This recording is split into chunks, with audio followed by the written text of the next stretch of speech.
Sir एक बात और जानना चाहता हूँ मैं, आप ही के परिवार में से दो मैदान में हैं, एक आप मैदान में हैं, दूसरे कासिद हुसैन साहब के मैदान में। तो आप अपने आप को किस तरह से देखते हैं, ज़रा इसके बारे में? कासिद हुसैन मेरा भतीजा है। और दोस्तों, भारत 100 न्यूज़ में आप सभी का बहुत बहुत स्वागत है। जैसा कि आपको पता है, डासना में नगर पंचायत के चुनाव बहुत नज़दीक हैं, आने वाले हैं। इसी की तैयारी हर प्रत्याशी ने बहुत ज़ोर शोरों से की है और आज हम मौजूद हैं डासना में। और डासना में जो डॉक्टर मुजाहिद हैं उनके पास हम मौजूद हैं। मुजाहिद हुसैन साहब हैं, जिनको बाबू के नाम से भी जाना जाता है। उनसे पूछते हैं किस तरह का चुनाव डासना में होने वाला है और उनकी क्या पूरी तैयारियां हैं चुनाव को लेकर। डॉक्टर साहब, हमारे चैनल में बहुत बहुत स्वागत है आपका। आपका बहुत बहुत शुक्रिया जो आपने ये मौका मुझे दिया है। क्या कहना चाहते हैं, जो डासना में आने वाला दौर है बड़ा टफ होने वाला है, क्योंकि बहुत सारे ऐसे कैंडिडेट हैं जिन्होंने अपनी ताल ठोकी हुई है और डासना में सभी कैंडिडेट अपने आप को जीता हुआ मान रहे हैं। तो आपको कैसा फील हो रहा है, और आप भी प्रत्याशी हैं, आप क्या कहना चाहते हैं इस बारे में? जहाँ तक इलेक्शन के तजुर्बे की बात है तो 1982 से मैं इलेक्शन ऑर्गेनाइज कर रहा हूँ। Total field work, total paper work, किससे कैसे सुलह करनी है, किससे कैसे क्या करना है, तमाम इलेक्शंस में मैं करता रहा हूँ अब तक। तो मुझे ये इलेक्शन बजाते खुद मैं मैदान में आया हूँ अब, तो मुझे तो इलेक्शन बहुत आसान लग रहा है, क्लियर। जो भी मद्दे मुकाबिल हैं मेरे, किसी के पास ना कोई विज़न है, ना कोई एजुकेशन है और ना कोई पिछले बहुत बड़े उनके वर्क हैं। एजुकेशन, यदि आप जीत जाते हैं, डासना की जनता ने आपको ये मौका दिया कि आप मौजूदा आने वाले दौर में आप चेयरमैन बन जाते हैं, तो आप अभी आपने एजुकेशन वाला जिक्र छेड़ा था, किस तरह से आप एजुकेशन पे ध्यान देंगे, ज़रा इसके बारे में बताएं। एजुकेशन असल में प्राइमरी एजुकेशन से चलना चाहिए। हमारे यहाँ प्राइमरी एजुकेशन बहुत वीक है, खाली हिंदी मीडियम है। सरकारी स्कूल हैं जिनमें एजुकेशन प्रॉपर नहीं होती। बच्चा 6th क्लास में जाके इंग्लिश या एडवांस की तरफ चलता है तो वहीं इन्फीरियरिटी में आ जाता है। तो हमारी सबसे पहली कोशिश होगी कि 3-4 प्राइमरी यूनिट अपनी चालू करना, जिनमें उर्दू, अरबी, इंग्लिश, हिंदी एडवांस लेवल पर पढ़ाई जाए। ख़ास तौर पे इंग्लिश, बगैर इंग्लिश का दौर है, बगैर इंग्लिश के आगे कुछ नहीं होता। उसके बाद में इंटर कॉलेज हमारे यहाँ हैं, उन्हें भी सुधारने की कोशिश करेंगे, वरना अपने और भी बना सकते हैं हम। तो ये हमारा ख्याल होगा। इसके बाद में बाकी हायर एजुकेशन के बारे में भी करेंगे। जहाँ तक लोग सवाल पैदा करेंगे, साहब ज़मीन कहाँ से अवेलेबल करेंगे, तो ज़मीन की अवेलेबिलिटी तो टाउन के पास है। आज तक जो नुमाइंदे रहे उनके अंदर विल पावर थी नहीं। आधे अधूरे मन से मुकदमात लड़े, हारते रहे रस्मी तौर पर। चूँकि इस केस को मैंने डील किया है, प्राइमरी रिपोर्टिंग मैंने कराई है, तो मैं जानता हूँ रिवेन्यू का कोई भी केस या क्रिमिनल का कोई भी केस ले लो आप, आईओ की रिपोर्ट के ऊपर डिपेंड करता है। रिवेन्यू में आईओ तहसील स्तर के, यानी कि पहले लेखपाल, कानूगो, नायब तहसीलदार ये लोग, वो रिपोर्टिंग सब प्रॉपर हैं। पैरवी की कमी रही, ज़मीनों की कोई कमी नहीं है टाउन के पास में। तो आप मानते हैं जिस तरह से पिछली योजनाओं में जो चेयरमैन रहे हैं, कहीं ना कहीं उनमें कोई ऐसी खामी रही जो यहाँ पे आज डासना जो एजुकेशन से वंचित है, यानी कि एजुकेशन नहीं मिल पाई है डासना? एजुकेशन के बारे में एजुकेशन पर्सन सोचेगा ना। यहाँ पर जो कैंडिडेट रहे हैं उनमें इंटरफेल से ऊपर कोई नहीं, यानी बिल्कुल अनपढ़, 8वीं फेल, 5वीं fail, high school fail, maximum inter fail. जब अपनी क्वालिफिकेशन नहीं होगी, अपने पास एजुकेशन नहीं होगी, तो दूसरे के बारे में क्या सोचेगा वो। उसके लिए ज़रूरी है कि नुमाइंदे का एजुकेटेड होना। इस इशू पर डासने की जनता से अपील करता हूँ मैं, आपके पास में मैंने अपने आप को पेश किया है, भाई मुझे परखें। इंशाअल्लाह किसी को मायूसी नहीं होगी। लोअर एजुकेशन से लेकर स्टैंडर्ड वाली, स्टैंडर्ड लोअर एजुकेशन से लेकर हायर एजुकेशन की फैसिलिटी इंशाल्लाह मैं प्रोवाइड कर पाऊँगा, क्योंकि मेरे अंदर सलाहियत है। मैंने, मेरी टीम ने मिलकर, मेरा क्लास फेलो यूपी का हेल्थ का डायरेक्टर है, यूनानी आयुर्वेदिक का, और नेशनल डायरेक्टर है। हमने अपनी कोशिशों से गाजियाबाद ज़िले में 200 करोड़ का प्रोजेक्ट यूनानी का रिसर्च सेंटर खुलवा दिया। किसी को शक हो तो देख ले, Secunderabad Siddiqui director, Asim Ali national director. Asim Ali मेरा जूनियर है, सिकंदर मेरा क्लास फेलो है। विज़न उनका भी था, हमारा भी था, यानी कि एजुकेटेड पर्सन के हाथ में अगर कमान जाएगी तो फैसले एजुकेशन के दायरे में होंगे ना। ये तो हुई एजुकेशन की बात। आपके अनुभव के बारे में, राजनीतिक अनुभव के बारे में बात की जाए तो क्या पूरा राजनीतिक अनुभव आपको है और रहेगा? राजनीतिक अनुभव मेरा 1982 से है।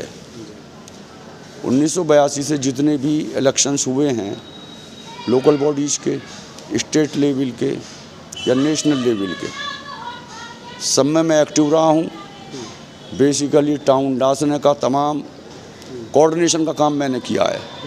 वोट बनना, वोट पोल होना, सर्वे वगैरह, वो सारी चीज़ें मैंने की हैं। लॉबिंग भी मैंने की है लोकल इलेक्शन में।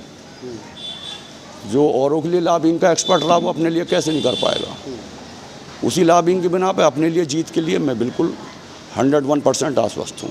सर, एक बात और जानना चाहता हूँ मैं, आप ही के परिवार में से 2 मैदान में हैं, एक आप मैदान में हैं, दूसरे कासिद हुसैन साहब भी मैदान में हैं। तो आप अपने आप को किस तरह से देखते हैं, ज़रा इसके बारे में भी थोड़ा बताएं।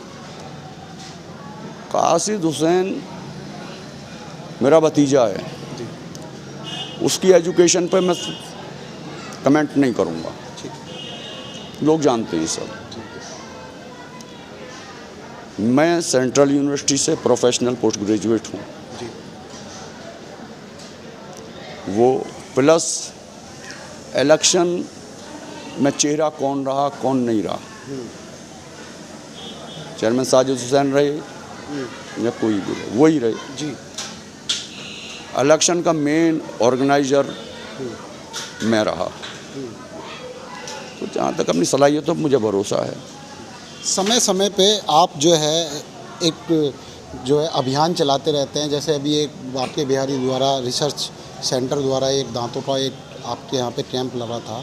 तो आप इस तरह की योजनाएं भी अपने यहाँ बैठ के चलाते रहते हैं, तो क्या कहना चाहते हैं, कैसा फील होता है जब आप ऐसी योजनाएं लेके आते हैं और गरीबों के बीच में जाते हैं, तो आप कैसा फील करते हैं? फील तो मुझे अच्छा होता है। ये तो असल में एजुकेशन का यूज है, चूँकि मेडिकल स्टूडेंट में रहा हूँ प्रोफेशनली, तो मेडिकल पे ध्यान ज़्यादा जाता है। समाज के बीच रहा हूँ, इसलिए सोशल वर्क और मेडिकल साइंस ये सब चीज़ें एक दूसरे से कोरिलेटिव हैं। तो जितना मैं कर सकता हूँ, भाई मेरे रसूखात जैसे हैं, फ्री कैंप लगवाना, ये मैं अब करा है, और इससे पहले भी ऑर्गेनाइज करता रहा हूँ मैं कई बार। बहुत सी जगह ये रहा, मेन फ्रंट पर मैं नहीं आया, मैंने औरों फ्रंट पर कर दिया। तो कैंप यही नहीं, कैंप अब से पहले भी बहुत बार लगवाए हैं मैंने। अपना विज़न है तो लोगों को सहूलियत मिले अपने घर पे, और इस चीज़ को देख के कम से कम एक बच्चों के अंदर लालसा पैदा हो तो भाई क्यों ना हम भी डॉक्टर बने। मान लिया मेडिकल कैंप है, जिससे लोग सोचेंगे, जो पेशेंट आ रहे हैं उनमें बच्चे भी आ रहे हैं साथ में, वो सोचेंगे कल को हम भी एक सफ़ेद कोट पहन के बैठें, हम भी इसी तरीके से पेशेंट को देखें, तो एनकरेजमेंट होगा। एक टारगेट फिक्स करेगा बच्चा, अचीवमेंट की तरफ चलेगा। तो ये भी मकसद है कि समाज का उत्थान, बच्चों की सोच को डाइवर्ट करना। अब यहाँ बच्चे आवारागर्दी में खेलते कूदते रहते हैं, 4 घंटे स्कूल रहे, 10 घंटे समाज में खेले, तो वक्त का मिसयूज हो रहा है। अगर वही बच्चा ये चीज़ों को देखेगा, सोचेगा, तो टारगेट फिक्स करेगा तो हासिल भी कर लेगा। आप अगर जनता ने आपको मौका दिया और आप चेयरमैन बन जाते हैं डासना में, तो डासना के अंदर ऐसा पहला कौन सा ऐसा काम है जो आप करवाना चाहते हैं, आपके माध्यम से होना चाहिए? देखो, ओवरऑल मेरा जो मिशन है, फाइनली 5 साल का जो निचोड़ में निकालना चाहूँगा, बताऊँगा बाद में पहला काम क्या करूँगा। वो नंबर 1 पे एजुकेशन। एजुकेशन के लिए इंस्टीट्यूट चाहिए, उसके बाद में हेल्थ, साथ साथ कोरिलेटिव में ये सब। ये हेल्थ के लिए मसलन जो मेरा जूनियर नेशनल डायरेक्टर है CGHS में, CGHS की डिस्पेंसरी आ सकती है चारों पैथीज की, यूनानी, आयुर्वेदिक, एलोपैथिक एंड होम्योपैथिक। महिला चिकित्सालय की ज़रूरत है यहाँ पर, डिलीवरीज में बहुत लुटाई होती है, वो बनवाऊँगा। एक हॉस्पिटल ऑलरेडी हमारे यहाँ मौजूद है, गवर्नमेंट का चल रहा है अच्छा खासा, ये चीज़ें होंगी। अब हेल्थ एंड एजुकेशन के लिए ज़रूरी है लाइट। बगैर लाइट के ना तो बच्चा पढ़ सकता, ना एक मजदूर भी सुकून से सो सकता, तो उसकी हेल्थ भी इफेक्टेड होगी। लाइट को स्पेशल अलग से फीडर बनवाया जाएगा अपने पास, डासने का अलग से लाइट की व्यवस्था की जाएगी। और इन सब चीज़ों के लिए मतलब हेल्थ और स्वास्थ्य के लिए, हेल्थ एंड एजुकेशन के लिए सफाई पे सबसे पहले काम किया जाएगा, क्योंकि सफाई के लिए हमें किसी बहुत बड़े साधनों की ज़रूरत नहीं, ज़मीन की ज़रूरत नहीं। और सफाई में सबसे पहला इशू है ड्रेनेज। हमारे कस्बे की वेस्ट प्रोडक्ट यानी कि वेस्ट पानी की मान लो ड्रेनेज व्यवस्था नहीं है, ड्रेनेज व्यवस्था नहीं है, नाले कच्चे हैं। जो हमारे यहाँ बहुत बड़ा तालाब है, ये दुबा बोलते हुआ जाता है, उसका पानी निकलने का सिस्टम नहीं है, चूँकि नाला कच्चा है। तो सबसे पहले नाले पुख्ता करा कर उनके ड्रेनेज की व्यवस्था की जाएगी। ड्रेनेज की व्यवस्था कराएंगे तो आधी बीमारी तो उससे दूर हो जाएंगी। मलेरिया पूरे साल चलता है, मच्छर पूरे साल रहता है। सबसे पहले ड्रेनेज, रास्ते वगैरह ये सब रूटीन के काम हैं, ये कोई इशू नहीं है। कोई कह दे मैं रास्ते बनाऊंगा, ये कराऊंगा, रास्ते बन रहे हैं, बनेंगे, बन जाएंगे। स्पेशल ग्रांट आती है रास्तों के लिए, लेकिन स्पेशल डिमांड हम करेंगे।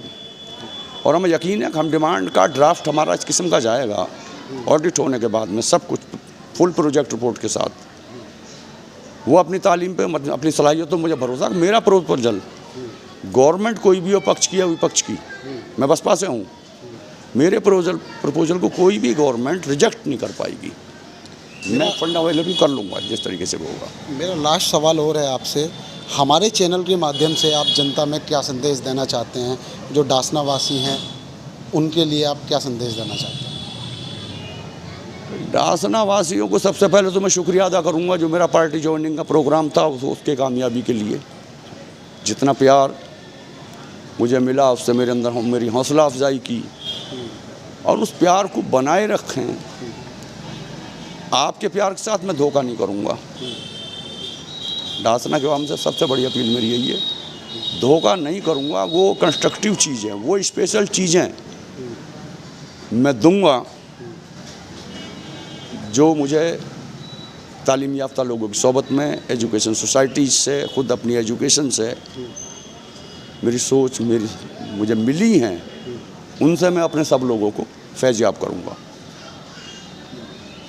तो ये थे हमारे साथ डॉक्टर मुजाहिद हुसैन साहब, जिन्होंने अपनी बात बड़े विस्तार से बताई, जिन्होंने कहा अगर मुझे जनता मौका देती है और मैं डासना से चेयरमैन बन जाता हूँ तो आने वाले दौर में मैं सबसे पहला ध्यान शिक्षा और स्वास्थ्य पे दूंगा, क्योंकि ये सबसे ज़्यादा ज़रूरी है।